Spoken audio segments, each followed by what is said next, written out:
네, 시청자 여러분 안녕하십니까? 유튜브 채널 JTB 뉴스 오늘도 최강 의원님과 함께 진행하도록 하겠습니다. 의원님 안녕하세요. 예, 안녕하세요. 예. 건강하니까 좋네요.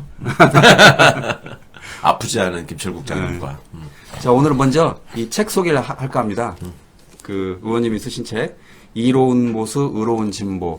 이게 지금 5월에 서울에서 북토크를 했고 예. 6월 28일에 전주에서 치명자산 평화의 전당에서 6월 28일 토요일 오후 5시에 합니다.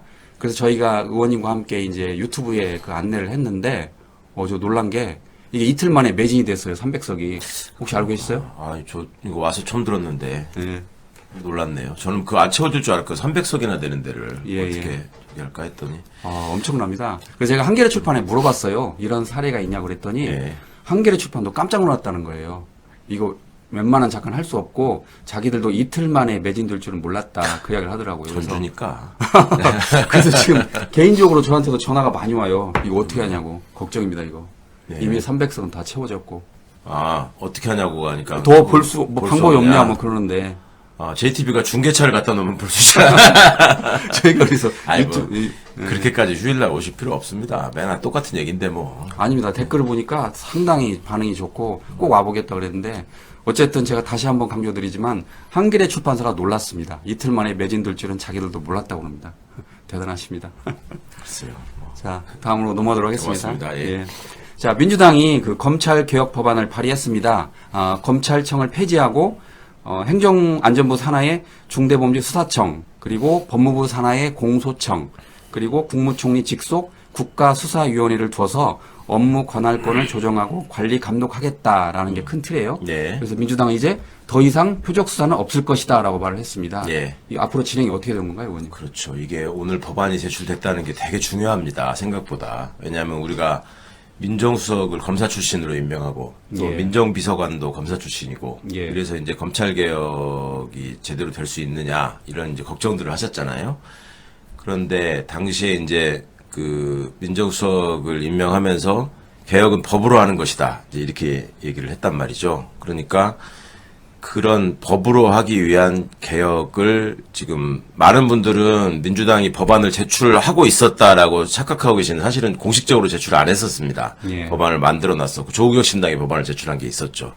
그 두 당의 법안이 대동소이한데 어떻든 이제 법안이 제출돼서 본격적인 논의에 들어가는 거고 이 부분은 지금 뭐랄까 이제 재생이나 부활을 꿈꾸고 있는 정치검사들이 여전히 있거든요. 이제 그 친구들한테 그 헛된 꿈 깨라. 이런 부분들을 확실히 보여주는 측면이 있고, 이제 한편 또 유념해야 될 거는 이게 이제 법이 통과된다고 해서 끝나는 문제가 아니거든요. 사실 악마는 디테일에 있다고 법이 통과되고 나면 그 후속 작업으로 이제 하위법령 개편 작업이 뒤따라야 되고, 그 다음에 그 인력 재배치 이런 건 인사 문제지 않습니까? 그거를 이제 민정수석실이 총괄하게 되는데, 거기서 민정수석실의 역량이 어느 쪽으로 어떻게 공평하게 효율적으로 발휘되느냐, 이 점을 또 이제 주목해서 봐야 되는 측면이 있고, 일단 이 법안의 통과를 위해서 최선을 다해 줄 것을 좀 부탁드리고요. 그 내용을 보시면 중대범죄수사청은 행안부에 두고 공소청은 법무부에 두겠다. 예. 그리고 이제 그거를 통합 조정할 수 있는 위원회를 총리실에 두겠다. 예. 이게 이제 굉장히 의미 있는 민주당 법안에서는 가장 특징적인 부분입니다. 이게 애초에 검사라고 하는 존재는 영어로 프라시큐터라고 쓴단 말이죠. 예. 그러면 프라시큐트를 하는 사람 이거잖아요. 프라시큐트라는 게 동사인데 그거는 공소를 제기해서 유지하는 사람 이 뜻이거든요. 그러니까 이거는 전적으로 법의 영역이기 때문에 법무부에서 하고 수사는 강제적인 행정작용이잖아요. 그러니까 예. 그런 점을 행안부가 관장해서 하겠다. 근데 이제 이렇게 되면 이거는 국회에서 조금 논의가 될 거예요, 아마. 행안부 밑에 경찰청도 있고, 중대범죄수사청도 있고, 그러면 행안부가 너무 강력해지는 거 아니냐, 이런 의견이 또 나올 수 있습니다. 그럴 수도 그리고, 있겠네요. 이 수사기관 간의 조정을 그럼 어떻게 할 것이냐, 이제 이런 문제가, 여기 이제 총리실이 또 양쪽 부처를 장악한 상태에서 실무적인 부분까지 들어가가지고 하위법령들을 다 조율해낼 수 있을 것이냐, 사실은 그 부분은 실제로 현장에서 뛰는 수사경찰이나 수사검찰이나 그다음에 공수처 검사나 이런 사람들이 훨씬 더 디테일하게 알고 있고 그 과정에서 생기는 여러 가지 문제들을 가지고 조율하고 조정하는 과정이 있는데 그때 검사들의 장난질이 본격화되거든요. 그러니까 이제 검찰개혁의 얘기가 나온 게 김대중 정부 때였기 때문에 그때부터 벌써 수십 년간 쌓여온 이 친구들의 대응 노하우가 있어요. 그거를 가지고 글자 하나, 작구 하나, 쉼표를 어디다 찍냐 이런 거 하나 가지고 장난을 치기 때문에 그런 부분을 대통령께서 기대하시는 것처럼 검찰 내부를 잘 알고 있고 검찰의 속성을 잘 꿰고 있는 사람을 민정수석과 민정비서관으로 임명했다라는 그 인사권자의 의지가 빛을 발하려면 그 디테일을 정확하게 짚어내고 장난질 치지 못하도록 막아내는 그런 역량 있는 민정수석실이 되기를 바랍니다. 그 지난번에 말씀하시기를 그 사표를 썼다가 걷어들이는 검사가 많았다고 그러시잖아요. 네. 그런데 이렇게 법안이 발의되면 다시 또 사표를 낼까요? 그거는 이제 좀 지켜봐야 되겠죠. 이 친구들이 지금 보니까요. 네. 보세요. 특징적인 현상이 지금 민정수석실과 관련된 여러 가지 의혹 이런 것들을 지금 제기한 매체들이 있잖아요. 예, 언론. 근데 예전 같으면 예. 민주정부가 출범했을 때 그런 의혹이 제기되면 조중동이 신나게 물어뜯잖아요. 막 아, 예. 기사 확대하면서. 예, 예. 지금 안 그러잖아요. 아, 왜 그럴까를 앞으로도 주목해서 계속 지켜봐야 된다고 생각하고 예. 그렇게 지켜볼 겁니다. 그리고 예. 이 특검이 이제 출범하면서 거기에 수십 명의 검사들과 검찰 수사관들이 파견이 되잖아요. 예. 그 과정에서 뭔가 이제 빈틈을 노릴 겁니다. 거기 가서 계속 원래 결탁돼 있던 언론과 플레이를 할 가능성이 높아요. 그러니까 역시 특검에다 모아놓고 해보니까 검사들이 수사 잘하더라. 예. 예. 그리고 이거를 특검은 수사하고 기소를 같이 해야 되잖아요. 그러니까 이 시스템으로 하는 게 고학을 척결하는 데는 제일 좋을 것이다. 좋더라. 이런 식의 얘기를 계속 유포할 거예요. 그래가지고 이 수사기소 분리가 마치 비효율적이고 국민들을 위해서 좋지 않고 권력이나 부를 가진 사람들한테 유리한 것처럼 계속 선전을 할 겁니다. 예. 여태까지 수법이었어요. 한동훈이도 계속 그런 얘기를 했고 윤석열이도 그런 얘기를 했고 그러니까 그런 점들이 이 국민들을 속이지 못하도록 하는 게 민정수석실이 해야 될 일입니다. 그러니까 그런 부분들을 정확히 맥점을 짚어내가지고 장난질을 치지 못하게 해주는 게 필요하고 특검은 독립적으로 움직이는 데기 때문에 정부의 어떤 부처도 그걸 컨트롤할 수 없거든요. 컨트롤해서도 안 되고. 근데 이제 그게 그 과정에서 생기는 부작용이나 이런 것들을 모니터링하는 부서는 반드시 있어야 되죠. 국민들을 위해서. 예. 그거를 민정수석실이 해야 되는 겁니다. 그러니까 그 과정에서 그런 일종의 성과 같은 거를 국민들한테 막 홍보하면서 그 과정에서 검찰의 그 과거의 위상을 그대로 유지하려고 하는 시도 이런 것들도 주목해서 보셔야 된다. 예. 예. 자, 그 이재명 대통령이 한국거래소를 방문해서 주가 조작 등에 대해서 원 스트라이크 아웃제를 도입하기로 했습니다. 그리고 부당이익은 모두 환수하기로 했습니다. 부당이익은 과징금을 물려 환수하는 방식으로 엄벌하겠다라고 밝혔는데 최근 주식시장이 연일 아주 그냥 활화항입니다. 연일 계속 오른다고 예, 그래요 예, 지금. 그래서 예. 뭐 3,000선 돌파를 앞두고 있다고 그러는데 제가 조금 전에 자료를 찾아보니까 6월 11일 현재 코스피가 장중 한때 2,900선을 돌파했는데 이게 뭐 3년 5개월 만이라는 거예요. 그러니까요. 예. 순전히 윤석열이 없어진 효과예요 이게. 예. 다른 게 뭐 없었어. 며칠 사이에 뭐가 어떻게 변했겠어요. 윤석열이가 없어지니까 이렇게 주가지수가 올라가는 참. 상법 개정은 영향을 미치지 않았을까요? 당연하죠. 예. 그런 부분 이제 주식시장을 건전한데 그리고 무엇보다도 더 잘 아시겠지만 경제나 금융을 유지하는 건 신뢰예요, 신뢰. 그걸 신용이라고 표현하잖아요. 그러니까 우리 시장에 투자하려고 하는 외국인의 입장에서는 특히 외국 자본이 많이 들어와야 증시가 활성화되잖아요. 그러면 이 시장을 얼마나 신뢰할 수 있느냐 하는 건데 지금까지 우리 정부 이재명 정부 출범 전까지 시장 상황이 어땠습니까? 대통령 부인이라는 사람이 대표적으로 주가 조작에 연루돼가지고 그걸 뭉개고 있다라는 의혹이 그러니까 우리 언론은 힘으로 누를 수 있었을지 몰라도 외국 사람들의 시선까지 누를 수는 없잖아요. 그러니까 돈이 다 빠져나간 거예요. 그 자금들이 다 들어온다는 거잖아요. 지금 하루에 몇 조씩 들어온다는 건데. 그러니까 그런 거 하나. 그 다음에 여기서 시장에 장난질을 쳐가지고 불로소득하고 소위 개미들의 눈물을 뽑는 자는 용서하지 않고 다 환수하겠다. 폐가망신 시키겠다. 이게 이재명 대통령이 후보되기 전부터 계속 얘기하던 거였거든요. 그러니까 그런 부분들에 대한 기대와 신뢰가 있는 거죠. 지금 시장의 기대와 신뢰가. 그리고 상법 개정을 통해서 건전한 자본시장이 만들어지고 실제로 주주들의 권리가 보호되는 쪽으로 지금 개정하려고 하잖아요. 그런 게 굉장히 좋은 사인을 지금 주고 있는 거죠. 예. 자, 이번에는 백혜룡 경정의 마약 수사 관련해서 말씀드려보겠습니다. 잘 아시는 것처럼 말레이시아 마약 조직의 필로폰 밀반입에 대해서 이와 관련해서 관세청 세관 공무원들이 연루됐다라는 의혹을 우리 백혜룡 경정이 조사를 했는데 대통령실로부터 부당한 위압을 받았다라는 게 큰 줄기예요. 그런데 뜬금없이 대검찰청에서 합동 수사팀을 발족한다라고 발표를 하니까 백혜룡 경정이 절대 안 된다.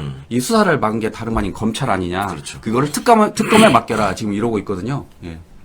백혜룡 경정을 포함해서 경찰 내부에 그 뜻있는 경찰관들이 하나같이 다 지금 걱정하는 목소리를 내고 있고요. 그 예. 이유는 애초에 이 사건의 진행이나 전개 과정을 보면 맨 처음에 인천 세관을 통해서 마약이 들어왔다라는 사실을 인지하고 수사한 데가 인천지검이었습니다. 심우정 검찰. 예, 심우정 지검장이 있었고, 예. 그리고 인천지검이 수사를 하다가 이게 서울로 또 넘어왔었고, 근데 서울에서도 서울중앙지검에서도 수사가 이루어지지 않았고, 근데 백혜령 경정은 그런 거를 모르는 상황에서 우연히 이 마약범이 돌아다니는 흔적을 발견하고 하나씩 하고 들어가다 보니까 이게 이제 검찰이 먼저 수사를 했었다라는 걸 알게 된 거예요. 예. 그리고 중간에 자기가 신청한 압수수색 영장이나 이런 것들이 자꾸 반려되고 예.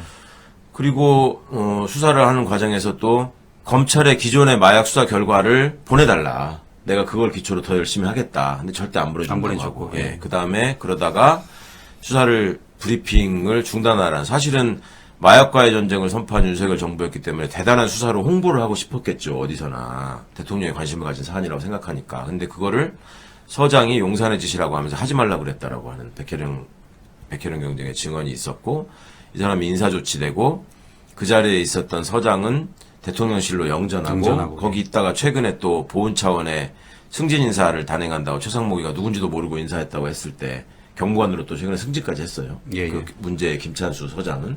그리고 서울청에서 백혜령 경정으로부터 사건을 인수해 가겠다라고 했던 형사과장은 영등포 서장으로 또 내려오고 이제 이런 일들이 있고 나서 국회에서 청문회도 벌어지고 국민적인 의혹이 막 불거지니까 아니 뭐 그런 흑막은 없다. 앞으로 더 열심히 수사하겠다 해놓고 아무것도 지금 한 게 없었단 말이죠. 그렇죠. 그동안 없었죠. 네. 네. 근데 그러다가 근데 진짜 아무것도 없었느냐? 이번에 이걸 이제 합동수사본부라고 명명을 했더라고요. 그래서 예. 뭐 FIU도 들어가고 무슨 뭐 국세청도 포함되고 막 이렇게 했다고 하는데 사실은 이자들이 마약 관련 특별수사본부라고 해가지고 훨씬 더 많은 조직으로 구성해 놓은 게 회의를 하고 있었어요. 윤석열 정부에서. 예. 2025년 초까지도. 근데 그것도 국민들이 별로 잘 모르게 했고 성과도 없었고. 근데 지금 와서 갑자기 이렇게 하는 건 두 가지 측면이 있는 거죠. 하나는 특검으로 쏠리는 국민의 눈을 좀 붙잡아가지고 검찰이 열심히 일합니다. 이런 모습을 겉으로 보여주면서 내부적으로는 그간의 검찰이 수사를 방해하거나 수사와 관련해서 갖고 있던 흑막이나 이런 것들을 사전에 좀 정비하고 제거할 필요까지도 느끼고 있지 않나 하는 의심을 할 수밖에 없는 상황입니다, 지금. 예, 그렇군요. 좀 몰랐는데 의원님 말씀하신 대로 그 의혹 내막에 예. 검찰이 특검 대신 그 현 검찰이 열심히 일을 한다라는 그렇죠. 그런 꼼수가 또 숨어 있는 그게 거죠. 왜 그러냐면 지금 이 마약 사건 부분은 유일하게 특검에 지금 3대 특검이 통과됐잖아요. 예, 예. 내란 특검, 김건희 특검, 최상병 특검. 예, 예. 근데 이제 김건희 특검에 일부 포함되어 있는데 이거는 당시에 백혜령 경정한테 전화를 했다는 조병로 경무관이라는 사람이 있었습니다. 예. 조병로 경무관이 이종호하고 아는 사이였다. 그러니까 어. 그걸 통해서 이게 연결된 의혹이 있지 않냐. 그 부분만 딱 지금 특검에 들어가 있어요. 특검법에. 그러니까 그 외에 여타 이 마약 밀수의 규모, 조직, 행태, 그 다음에 여러 국가기관이 연루돼 있을 그 의혹, 혐의 이런 것들은 상설특검을 통해서 지금 일단 수사하는 걸로 이게 지금 발의가 되어 있는 상황인데 그런 점들을 검찰이 모를 리가 없잖아요. 그러니까 거기서는 일부만 지금 들어가 있고 나머지 상당 부분이 빠져나와 있으니까 이걸로 생색을 내는 척하면서 우리 거는 덮자. 예. 이런 식의 의도가 있을 수 있는 거죠. 어쨌든 잘 지켜봐야 될 것 같습니다. 예. 자, 이재명 정부가 그 고위 공직자를 국민 추천제로 뽑겠다라고 발표를 했는데 예, 예. 그 장차관 국민 추천제 하루 만에 10,000건이 넘는 추천이 들어왔다고 그래요. 예. 엄청납니다. 그 법무부 장관, 복지부 장관, 검찰총장 뭐 이런 순으로 국민들이 많이 추천을 했다고 그러는데 정부는 어쨌든 국민들이 원하는 진짜 일꾼을 뽑겠다라고 말을 했습니다. 이에 대해서 좀 국민의힘이 좀 별로 탐탁치 않게 생각하는데. 예. 그 사람들이야. 내란에만 관심 있지 뭐. 네. 거기에 뭐 저거는 신경 쓸 필요가 없을 것 같고, 이게 사실은 국민추천제가 없던 거를 새로 만든 게 아니라 예. 있던 거를 확대한 거죠. 그리고 말리에 홍보한 거죠.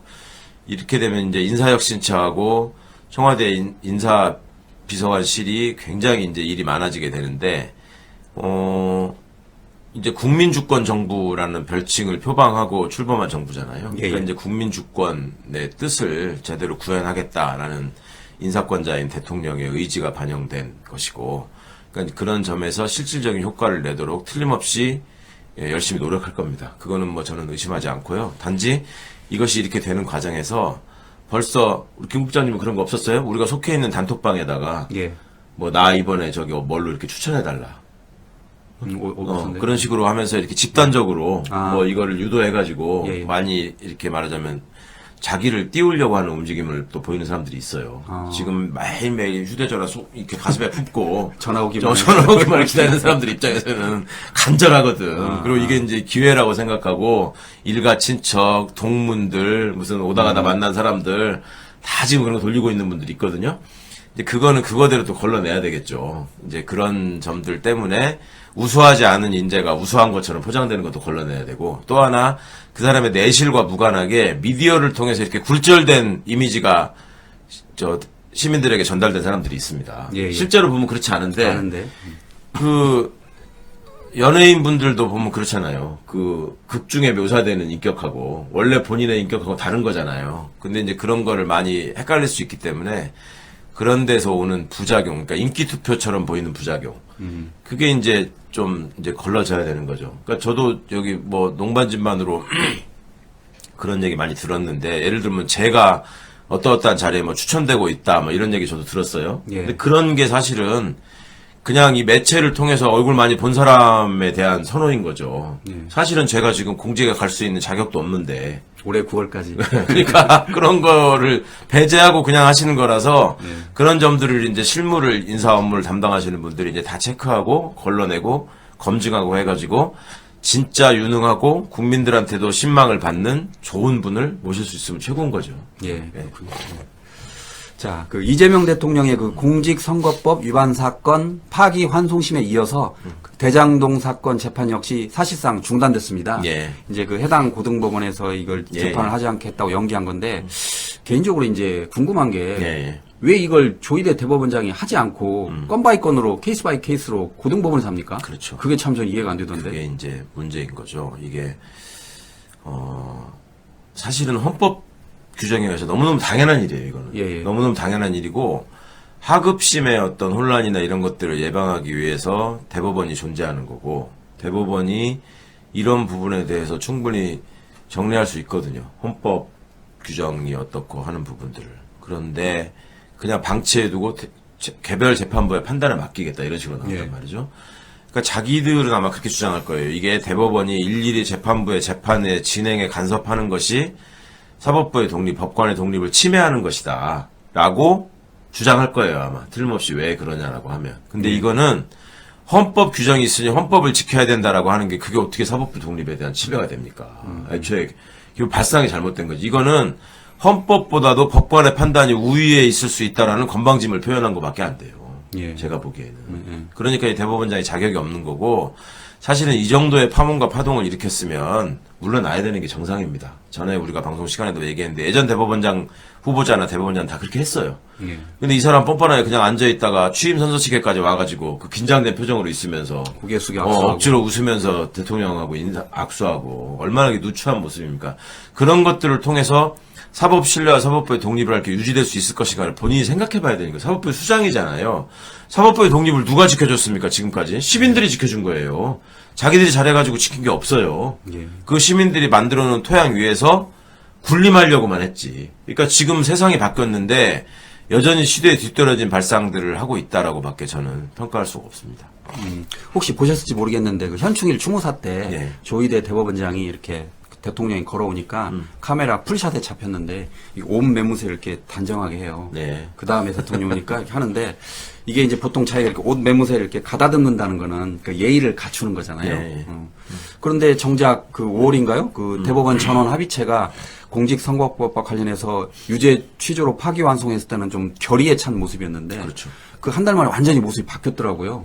그래서 방금 의원님 말씀하신 대로 이 정도 되면 본인이 물러나야 되는 거 아니냐라는 여론이 있던데. 그리고 이제 그런 태도를 보이는 것이 어찌 보면 되게 기회주의적인 모습으로 보이잖아요. 그리고 서울고등법원이 하루 만에 막 집행관 송달까지 결정해놓고 갈 정도로 막 급하게 서둘렀지 않습니까? 하루 만에 그랬죠. 네. 그게 더 놀라웠잖아요. 이걸 어떻게든 대선 전에 이 사람들이 뭔가를 쫓아내려고 하는구나 이런 의혹을 살 수밖에 없었지 않습니까? 근데 그때 헌법하고 지금 헌법이 다른가요? 똑같죠. 어차피 헌법은 똑같잖아요. 그리고 어차피 중지돼야 될 재판이라는 거 알고 있었어요, 이 사람들이 다. 근데 왜 그렇게 무리한 일을 했는가? 그거를 시민들이 잊어버릴 거라고 지금 기대하는 건 오산이죠. 예. 그러니까 그거는 대법원장이 사죄하고 물러나는 게 가장 확실하게 사법부의 독립과 신뢰를 지키는 길이다라는 걸 다시 한번 충고하고 싶습니다. 네, 그렇군요. 자, 그 이재명 대통령의 아이디어로 그 브리핑룸에 카메라 넉 대를 추가 설치하기로 했습니다. 예. 이렇게 되면 이제 기자들이 일거수일투족이 중계가 되기 때문에 좀 공부도 좀 해야 되고 함부로 이제 그 대변인을 카메라 뒤편에서 공격하는 모습도 사라질 텐데 당장 그 우원식 국회의장 취임 1주년 기자회견 때부터 그 질문하는 기자들이 이렇게 생중계되고 있더라고요. 예. 제가 보기엔 좀 바람직스러운데 어떻게 보십니까? 그러니까 같은 기자로서도 바람직하게 보이시는 거죠, 확실히. 예. 그렇죠. 그러니까 왜냐하면 저도 그 느끼는 건데 이 기자들이 자기 비판 누군가 자기를 비판하면 좀 그걸 싫어하는 경향이 있어요. 그렇죠. 예. 근데 이 시대가 바뀌었으니까. 그러니까 우리가 기레기라는 소리를 듣지 않으려면 그리고 선진 민주국가에서는 다 그렇게 하잖아요. 예, 미국도 그리고, 그렇게 하고. 예. 그리고 그렇게 하는 게 기자들의 실력 배양이나 또 기자들의 어떤 진심을 알리기 위해서도 되게 좋은 장치 아니에요? 예. 내가 이만큼 준비해가지고 이런 거를 국민을 대신해서 묻습니다. 이런 걸 보여주겠다는 건데 이거를 또 국힘이 나서서 반대를 하더라고. 난 그걸 잘 모르겠어요. 왜 그런 짓을 하는 건지 잘 모르겠는데 결국은 저는 굉장히 좋은 아이디어였다고 생각하고 그리고 이것이 단순히 대통령실뿐만 아니라 정부 각 부처 기자실에도 이제 확대해서 적용돼야 된다. 예. 그리고 그런 어떤 건강한 문답의 과정을 통해서 서로가 서로 익명성 뒤에 숨어 있었거든요. 그러니까 기자들도 카메라가 자기를 바라보고 있지 않다라는 것 때문에 거의 그 브리핑하고 뒤에 이제 백브리핑이나 질문 답변을 하는 과정에서 행패를 부리는 기자들이 있었거든요. 저도 당해봤는데 술 취해가지고 삿대질하는 놈도 있었고 예. 거기서 뭐 개인적인 감정을 표출하면서 특정한 지향으로 뭐 악악되는 사람들도 있었고 뭐 예. 그런 게 있었는데 이제 그런 거는 못 하겠죠. 그리고 또 브리핑을 하고 뜻을 전달하는 정부 당국자들도 예전에는 그렇게 화면에 나가는 장면 따로 그다음에 백브리핑이라고 해가지고 거기서 뭐 관계자, 당국자 뭐 이런 식으로 숨어가지고 하는 경우가 있잖아요. 그런 거를 이제 최대한 없앨 수 있는 기초가 만들어지고 있다. 국민들의 알 권리도 요새는 되게 필요한 일이었고 이게 국민주권 정부를 지향하는 이재명 대통령의 지시로 이루어졌다라는 게 이 정부가 처음부터 제대로 일을 하려고 하는구나 하는 좋은 사인으로 국민들에게 다가가고 있을 거라고 믿습니다. 네, 그렇군요. 아무래도 이제 기자들은 이게 있으면 좀 껄끄럽겠죠. 그러니까 좀 더 그렇겠죠. 이제 예. 공부도 좀 하고 투명하게 이제 진행할 겁니다. 자, 그 윤석열 전 대통령이 그 경찰 2차 소환에도 지금 불응을 했다고 네. 합니다. 이미 6월 5일 1차 출석 통보에 불응을 했고 6월 12일 2차 소환에 불응을 한다는 건데 잘 아시는 것처럼 윤 전 대통령은 경호처에 체포 저지를 지시한 혐의 그리고 그 비화폰 관련 정보를 삭제를 지시한 혐의로 이미 추가 입건됐는데 이걸 이제 2번 연속 불응을 하면 그리고 이제 3차 출석까지 불응을 하면 이제 체포영장이 신청되는 건가요, 뭐지? 예. 절차가 어떻게 됩니까? 그렇죠. 이제 통상 3차까지 불응하면 뭐 규정에 의해서 자동으로 체포영장이 신청된다기보다는 예. 관행적으로 3번 정도 출석 요구를 했는데 불응하면 체포영장을 신청하는 일종의 관행이 있는 건데 이 사람은 지금 자기가 뭐랄까 순교자의 위치에 오르기를 바라고 있는 것 같아요. 예. 지금 그 윤석열과 소통한다는 무슨 그 변호사가 그런 얘기를 한 적이 있죠. 윤석열은 100% 무죄를 확신하고 있다. 윤대건 변호사. 서정욱 변호사가 그랬던 것 같은데, 예. 그러니까 그런 식의, 이제 이 사람은 원래 딴 세상에 살았던 사람이잖아요. 가상현실 속에서 자기를 규정하며 살아온 사람이니까 뭐, 그다지 놀라운 일은 아닌데, 어떻든, 제 발로 걸어나가는 일은 없을 거고 검찰 소환에도 지금 불응하고 있거든요. 경찰만 지금 출석 요구하는 게 아니에요. 근데 그거를 통해서 끌려가는 모습을 보여가지고 그 극우 파시스트들한테 어필하겠다. 예. 내가 이렇게 끌려간다. 그 비슷한 모습을 그 뭡니까 가세연인가 그런 거 운영하는 자들 왜 체포돼서 갈 때 거기서 카메라 켜놓고 막 이렇게 하는 쇼를 했었잖아요. 그런 유튜브 즐겨 보던 자니까 그거를 따라서 하려고 하는 거 아닌가 그런 생각이 드네요. 예. 자, 그 3대 특검이죠. 그리고 검사 징계법이 이제 본회의에 통과됐고 대통령이 공포를 해서 이제 사실상 이제 시행만 남겨두고 있는데 내란 특검법, 김건희 특검, 그다음에 최혜봉 특검인데 이게 나중에 알려진 내용인데 대통령 앞에서 일부 국무위원들이 이걸 반대했다고 그럽니다. 예. 뭐 잘 아시는 거죠. 예. 그 이주호 교육부 장관은 유감스럽다. 그 특검법에 반대하는 국무원이 있으니까 다음 국무회의로 넘기자 그랬고 그 뭐죠? 박성재 법무부 장관 후임인 김소구 법무부 차관은 예. 이미 이제 검경 수사가 진행되고 있고 예. 기소가 됐으니까 역시 뭐 이렇게 반대하는 뉘앙스를 보냈고 유상임 과기부 장관도 사실상 반대를 했는데 대통령이 그럼에도 불구하고 이제 국민의 뜻이라고 하면서 밀어붙이셨잖아요. 예. 당연히 저는 그렇게 말씀했잖아요. 내가 대통령이 된 마당에 그럼 특별수사본부를 구성하는 게 내 입장에서는 훨씬 효율적일 수 있다. 예. 그런데 삼권분립 체제 하에서 국회가 입법으로 지금 요청한 사항이고 합법적으로 의결돼가지고 왔는데 이거를 통과시키지 않는다는 거는 국민에 대한 도리가 아니다 이런 취지로 말씀을 한 거예요. 예. 헌법 원칙에도 맞지 않는다. 그러니까 그 자리에서 그런 얘기를 하는 사람들은 왜 그랬을까? 그러니까 내가 내란 세력의 일원으로서 마지막까지 최선을 다해서 버텼다라는 흔적을 남겨놓고 싶었던 것 같아요. 지금 이게 기득권 수구 집단의 특징이 뭐냐면 이 민주정부가 들어서면 자기들한테 보복하지 않는다라는 일종의 믿음이 있어요. 지들처럼 하지 않는다. 지들이 민주 진영에 했던 것처럼은 저 사람들은 상대적으로 민주주의를 얘기했던 사람들이기 때문에 그렇게 막무가내를 못한다라는 믿음이 있거든. 그러니까 여기서 비겁하지 않게 배신하지 않고 이렇게 하는 것처럼 버팅기면 그러다가 김문수처럼 대통령 후보도 되고 막 그러잖아요. 그러니까 이자들은 어차피 자기들이 갖고 있는 수구기득권의 영역이 있고 거기서 갖고 있는 물적 기반이 있기 때문에 나는 여기서 퇴직하고도 먹고 살 게 생긴다. 이렇게 생각해요. 실제로 보면은요. 정말 기가 막힌 게 우리 민주정부에서 주요한 직위에 있었던 사람들이 있잖아요. 그러면 그런 분들이 서로 모셔가려고 할 것 같잖아요. 예를 들면 그 자신들의 어떤 이익을 지키기 위한 로비스트로도 필요할 수 있겠고 아니면 그 분야의 업무에 정통하니까 변호사 자격이 있는 사람 같으면 그런 사람한테 훨씬 더 의지해가지고 뭔가를 뚫을 수도 있다고 생각할 수 있을 것이고 그렇죠? 예. 근데 저쪽 정부 출신들은 하다못해 어디 사회이사 하나 가는 것도 되게 수월하게 갑니다. 예. 근데 지금 가까운 문재인 정부 출신들만 봐도 그런 거 하나 제대로 하는 사람이 없어요. 그리고 예를 들면 대형 로펌 같은 데서 그런 경력을 가진 분들을 얼른 영입해가지고 소위 정관 특혜를 누리려고 하느냐? 그것도 안 해요. 왜냐하면 이제 소위 말하는 별로 가진 것 없는 집단에서 세상을 바꿔보려고 하던 사람들이었고 자기네들은 어차피 주류 기득권 카르텔 안에서 지금 잘 먹고 살고 있기 때문에 거기에 이물질이 들어오는 거라고 받아들이는 거란 말이에요. 그러니까 예를 들어서 제가 9월 달이 되면 뭐가 끝나고 그로부터 2년 더 지나서 2027년이 되면 변호사로서 자유롭게 활동할 수 있다라는 게 된다 치면 2027년에도 이재명 정부잖아요. 예. 그러면 2027년에 예.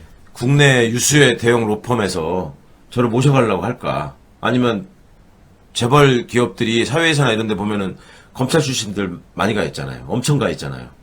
그런 거를 제가 경력이나 인지도나 이런 거에 비해서 그런 검사 나부랭이들보다 못할 바가 없잖아요. 예. 근데 저를 데려가려고 할까요? 안 한단 말이에요. 그게 현재 쌓여있는 대한민국 부나 이 물적 기반이 어느 쪽을 향하고 있는가를 상징하는 장면이라고 저는 늘 느끼거든요. 한덕수 같은 사람 보세요. 계속 뭔가를 해먹잖아요. 그러다가 김앤장 갔다가 무슨 무역협회 회장 같은 거 했다가 또 공직으로 왔다가 이렇게 막 돈단 말이죠. 그러니까 이 사람들은 그런 거에 대한 믿음이 있기 때문에 저런 어떤 흔적을 남기고 싶었다라고 저는 확신합니다. 그래가지고 나 이렇게 했으니까 다음에 사회이사라도 시켜주세요. 이런 사인이라고 봐요. 예, 그렇군요. 새로운 내용을 알았습니다. 자, 이번에는 그 용산 무덤 이야기를 안 할 수가 없는데요. 이재명 대통령이 용산 사무실이 마치 무덤 같다, 아무도 없다라고 이야기했습니다. 그러니까 우리가 일반적으로 어떤 업무를 인수인계 할 때는 그 사람이 오면은 그 내용도 다 알려주고 뭐 어떻게 향후 진행된다까지 알려주는 게 당연한데 그렇죠. 이게 지금 정진석 전 대통령 비서실장의 그 업무 같은데 그 계획 같은데 이걸 다 뺐다는 거잖아요. 예. 프린터도 빼고 컴퓨터도 없고 필기 도구도 없고 이건 진짜 인간적으로 정말 기가 막힌 게 저희 집 애들이 넷이나 되지만 이제 알바하고 이런단 말이에요. 예. 아빠가 부실하니까 이제 알바해서 용돈 벌고 이러는데 그때 이제 카페나 그 편의점 이런 데서 많이 알바 많이 하잖아요. 예. 그럼 얘들이 하다가 이제 뭐 시험 때 되고 그러면 너무 힘들고 그래서 이제 잠깐 못 하겠다 쉬었다 해야 되겠다 뭐 이럴 때 보면 예. 한 2, 3 바로 그냥 그만두는 게 아니라 한 일주일 정도를 더 나가더라고. 맞습니다. 왜 그러냐 그러면 인수인계 인수인계 때문에. 그러니까 세상에 카페 알바도 인수인계를 하는데 예. 이 대통령실 혹은 청와대라고 불리우는 곳은 대한민국의 심장이자 뇌에 해당하는 곳이에요. 근데 그거를 다 그냥 뽑아버린 거잖아요. 네. 이런 나쁜 사람들이 어디 있습니까? 그러고서 그거를 변명한답시고 하는 게 문재인 정부 때도 그랬었다. 언제 그랬냐고. 문재인 정부 때는 아니 그러면서 빈 청와대 사진을 딱 공개하잖아요. 아니 지네가 청와대 안 들어간다 그래가지고 3개월 동안 옮긴 거 아니에요. 용산으로 다. 그렇죠. 예. 그래놓고서 아이 그때도 그랬다. 이런 말도 안 되는 소리로 국민들을 속이려고 하는데 이 사람들 반드시 처벌해야 되고요. 이제 그 정진석, 윤재순 두 사람이 드러났죠. 예. 이 사람들 중심으로 확실하게 수사해서 처벌해야 될 일입니다. 그리고 그 다 공공용품인데 그거 어디 갔냐고 다. 폐기했겠죠. 그러니까 그거 지 거냐고. 왜 그거를 그렇게 해요. 참, 기가 막혀. 그런데 또 뭐라고 하니까 또 하루 만에 다 복귀를 시켰더라고요, 또. 아니, 이제 물론 그, 늙공들이니까. 늙공들이니까. 늙공들 오라고 예. 하니까, 이제 그러니까. 그 공무원들 입장에서도 예. 거기서 있다가 미안했겠죠. 탄핵당하는 꼴을 보고, 어디 가서 공무원들, 직업 공무원들 입장에서는 대통령실에 파견돼서 근무했다는 게 되게 영광스러운 일이거든요. 예. 근데 나중에 자기 그때 거의 근무할 때 대통령이 누구였어? 그러면 윤석열이라고 말하기가 부끄럽잖아요. 안 그래도 그런 불명예를 당했는데 부처로 복귀하면서 야 있던 거 다 지우고 가 이렇게 했는데 다음날 취임한 대통령이 다 들어와. 그러니까 자기들은 돌아가면은 사실은 그 부처에서 이제 자리 얻으려고 또 막 움직이고 있었을 거거든. 예. 근데 이제 그러다가 또 다시 와 이러니까 이제 황당해진 거지 이 친구들도. 그리고 이제 불안한 거죠. 이제 그런 꼴을 어떻게 만들 수 있냐고. 우리 문재인 정부 때만 해도 박근혜 정부를 이어받았잖아요. 그때도 내내 탄핵 상황에서 들어갔잖아요. 근데 출근을 했을 때 늘공들은 다 있었단 말이에요. 예. 그 늘공들이 다 있었고 늘공들이 실제로 문재인 정부 맨 초반에 저는 이제 공직기관 비서관실이었으니까 문재인 정부 맨 초반에 개각이나 이런 거를 준비하는 인사검증을 박근혜 정부 때 와 있었던 행정관들이 했습니다. 그걸. 예. 그러니까 그랬던 역사가 있는데 참 재밌습니다, 참. 자, 한남동 대통령 관저 이야기를 해보겠습니다. 더불어민주당 박홍근 의원 페이스북에 공개된 건데, 깊이 50cm, 그러니까 성인 예, 무릎 예. 정도의 그 시설에 물이 차 있다고 그래요. 그래서 예. 이게 이제 개 수영장이 아니냐. 왜냐면 윤 전 대통령이 이제 관저에서 6마리를 키웠다는 그것 때문에 그런데, 또 이에 앞서 이제 민주당 김영환 의원은 4월 4일 대통령 파면 이후부터 열흘 동안 무려 228톤의 수돗물을 썼다. 예. 국민 세금이다라고 하고 있는데 지금 윤 전 대통령 측에서는 아니다라고 부인하고 있어요. 어떻게 보십니까? 그러니까 그 현장을 보신 분들, 그러니까 조경이나 공사나 이런 전문가분들이 이구동성으로 이거는 조경용 수영장이다라는 게 지금 과거 대통령실 윤석열 똘마니들의 해명이었어요. 뭐 조경용 수영장이다. 외교부 관련 외교에서 오면 그분들한테 야경도 쓴다고 뭐 그런 예, 거 그러니까 하더라고요. 무슨 뭐 어디 아랍에미리트인가 뭐 국왕이 오는데 뭐 네. 그 사람 오기 직전에 뭐 한 거다. 근데 누가 봐도 정상을 초청하기 위해서 연못을 팠으면 한국적인 연못으로 자연석으로 예를 들면 조경을 해가지고 뭐 비단이거를 풀어놓는다거나 이런 걸 우리가 봤지. 누가 네모 반듯하게 그 무릎 닿는 거를 왜 파놓습니까? 거기 가서 어쩌라는 거야. 대통령하고 뭐 그쪽 국왕하고 둘이 서가지고 이거 뭐죠? 이거 손으로 이렇게 밀쳐가지고 빠지게 하는 거? 그런 거 놀려고 그런 겁니까? 그 말도 안 되는 소리를 하는 건데 제가 그 현장을 알거든요. 예전에 외교부 장관 공관이었기 때문에 제가 그때 가봤거든요. 아, 예. 가면은 그 마당이 그렇게 넓지 않아요. 근데 거기다가 그걸 팔려고 한다는 거는 그 조경이나 이런 거를 아시는 분들 입장에서는 그걸 파라고 권할 리가 없어요. 시켰으니까 하는 거지. 근데 그 거기에 또 타일을 붙여놨잖아요, 바닥에다가. 예. 파란색 우리가 목욕탕 가서 볼 수 있는 타일. 그걸 자잘한 거를 붙여놨단 말이에요. 그러니까 그런 공사를 많이 해보신 분들은 일단 기본적으로 조경용 수영장이라는 말 자체가 없다. 조경용 다음에 오는 말은 연못이다. 그러니까 훈련용 연못이라는 말이 있을 수 없잖아. 그런 것처럼 조경용 수영장이라는 말이 있을 수 없고, 그 다음에 거기에 이제 그 판 깊이나 이 규격이나 그 다음에 거기 붙어 있는 타일 같은 걸 보면 그 작은 타일들 틈새마다 이렇게 이게 있잖아요. 이거가 때가 끼어서 네. 매일매일 청소를 하지 않으면 이게 보기 싫어진답니다. 예. 매일매일 물을 갈고 청소를 한 거다, 이거는. 그러니까 수돗물이 당연히 많이 들었을 거고, 그 다음에 뭐 온수 파이프까지 넣었다는 거잖아요. 그거는 겨울에 얼지 않게 할 필요도 있지 않았을까요? 그렇겠네요. 그러면 거기서 무슨 반신욕 하려고 한 것도 아니고, 그런 사이즈에 앉아가지고 할 수 있는 거는 애완견들이 헤엄치는 거, 그러니까 반려견들이 헤엄치는 거밖에 없지 않냐, 이런 추정을 당연히 할 수 있는 거겠죠. 그러니까 그거는 저는 밝혀지는 게 그렇게 어렵지 않다고 봐요. 새 대통령이 거기를 들어가셨고, 거기에서 또 그 일을 하던 분들이 여전히 있으니까 뭐 조만간 저는 밝혀질 거라고 생각합니다. 어차피 뭐 지난번에 그 500만 원짜리 캣타워 논란도 있고 글쎄요. 그러니까 네. 누군가 대통령한테 증언만 해주면 네. 바로 밝혀지는 거잖아요. 그럼요. 저기 뭐 경호처 경호관들 움직임부터 달라지는 거 보십시오, 하루 사이에. 그러니까 참 그런 걸 보면 공무원들도 참 딱하기도 하고, 어떻게 다 그렇게 할 수 있었던 사람들이 어떻게 그렇게 하나, 그게 노예들인가, 그런 생각도 들고.